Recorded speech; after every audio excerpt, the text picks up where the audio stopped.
We've heard a lot in recent months about the deep state. Supporters of the president claim it's a shadowy group of Trump-hating officials in our national security bureaucracy who tried to stop him becoming president and are still plotting to get him out. In response, Democrats and never-Trump Republicans dismissed talk of a deep state as a crazy conspiracy theory. There once was a time when the left cared about civil liberties and the right cared about government overreach. But now, in their hatred of Donald Trump, the elites in both parties are turning a blind eye to a real problem that's been around for decades and which every American who cares about our democracy should be seriously concerned about: the rise of a permanent ruling class in our federal bureaucracy that arrogantly believes it's got the right to block the policies of the leaders that you elect. They block Republicans and they block Democrats. They're blocking President Trump, and unless we do something about it, they will block his successors too. Yes, there is a deep state, and it's the subject of tonight's Swamp Watch.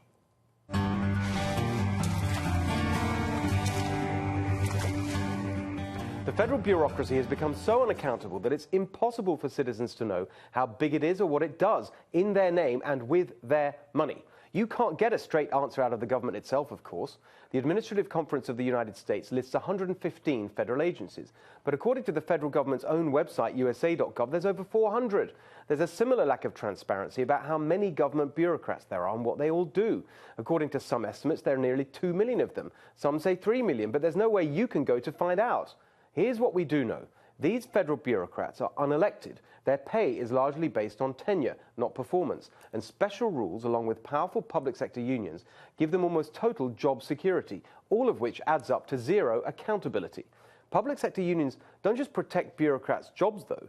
They spend millions on lobbying and political donations to make sure elected politicians don't rock the boat. For example, the American Federation of Government Employees spent over $3 million on lobbying and gave over $7 million in campaign contributions just during the 2016 election cycle. This is taxpayer-funded lobbying of the government by the government. What a sick, swampy joke. Of course, with their jobs so well protected and no need to go to all the trouble of actually getting elected, this permanent bureaucratic class can spend more time creating the rules and regulations that affect the rest of us. In 2016, Congress enacted 214 laws. In that same time, federal agencies issued 3,853 rules and regulations. That's 18 regulations from the bureaucracy for every law passed by Congress. But there's an even more insidious way the deep state exercises its power: by blocking the policies of the people that you elect. President Obama was elected to end America's foreign wars. That's what he promised. But the permanent national security bureaucracy had a different idea. First, they refused to even give him options in line with his election promises. Then, in the middle of tense negotiations, 15 anonymous bureaucrats took matters into their own hands, leaking politically damaging comments to news outlets to apply pressure on President Obama. He gave in and sent 30,000 new troops to Afghanistan. Of course, deep state bureaucrats moved their obstruction into high gear when President Trump was elected. When the White House ordered a stop to advertising encouraging Americans to sign up for Obamacare, employees at the Health and Human Services Department rebelled and made the new administration revise its directive in less than 24 hours.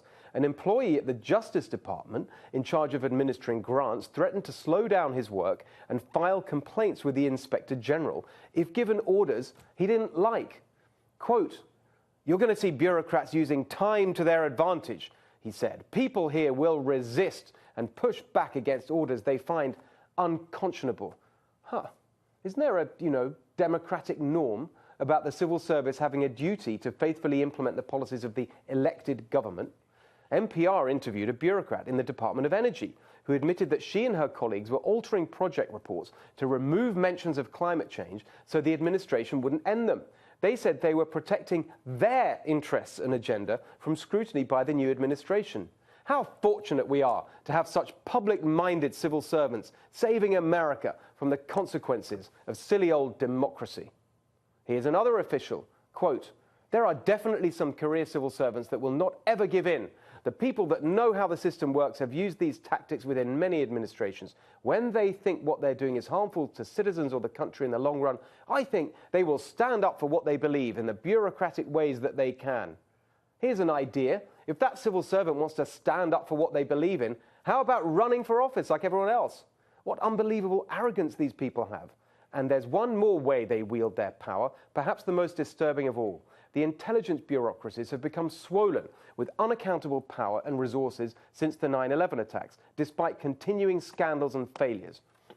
Before Edward Snowden exposed the National Security Agency's mass collection of Americans' phone records, then Director of National Intelligence James Clapper was asked by Congress if intelligence services gathered, quote, any type of data at all on millions of Americans. He answered, no, sir. That was a lie, and he admitted it later, describing his answer as, quote, clearly erroneous. Well, I suppose that's one way of putting it.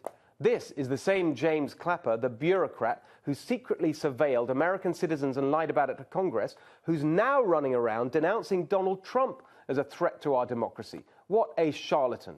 It turns out that secret surveillance is one of the deep state's favorite activities. The FBI opened over 80,000 assessments of people and groups between 2009 and 11, with agents allowed to open those assessments, quote, proactively or in response to investigative leads without any factual basis for suspecting a target of wrongdoing.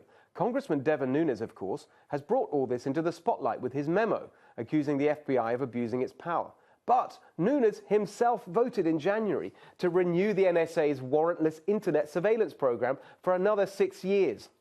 Whether it's pushing its own agenda, blocking the agenda of elected politicians, or using Big Brother surveillance to spy on the rest of us, there is no doubt that we have a permanent and dangerously unaccountable deep state in this country. Its members threaten every administration, Republican and Democrat alike.